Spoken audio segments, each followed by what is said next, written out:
Tinamaan ng ligaw na bala ang isang lalaki sa Baliwag, Bulacan. Ang suspect sa pagpapaputok ng baril, isang barangay kagawad.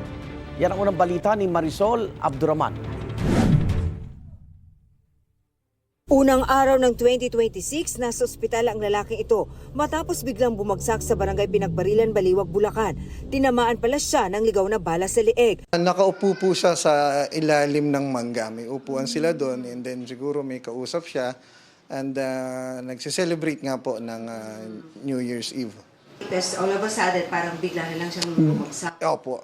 Nang i-report sa Baliwag Pulis ang insidente, agad silang nagsagawa ng investigasyon at natunton ang posibleng pinanggalingan ng putok ng baril. Nang puntahan ang lugar, nagulat sila sa nakita. Napakadami pong basyo ng fired bullets ang natagpuan po natin sa harap ng bahay nila. Base sa investigasyon, galing sa isang 9mm at kalibre 22 na baril ang mga na-recover na basyo ng bala na di bababa sa 10.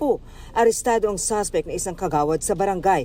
Isinuko raw niya ang mga nasabing baril na parehas rehistrado ayon sa pulisya. According to him, he just pointed yung gun niya sa sapa, yun pong irrigation canal in front of their house. Nakausap po ang suspect pero tumanggi na siya magbigay ng pahayag sa kamera.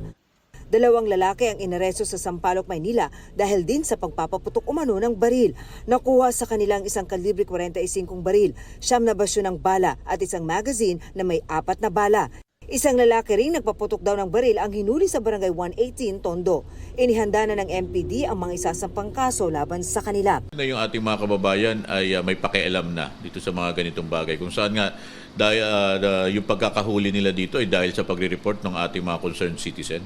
Sa Kalibo, Aklan, iniimbestigahan din ang tumamang ligaw na bala sa isang bahay habang sa pagsalubong ng bagong taon. Nabutas ang bubong sa pagtama ng bala at tumiretso sa sahig. Walang naitalang nasugatan. Patuloy ang investigasyon. Ito ang unang balita. Marisol Abduraman para sa GMA Integrated News. Igan, mauna ka sa mga balita, mag-subscribe na sa GMA Integrated News sa YouTube para sa iba't ibang ulat sa ating bansa.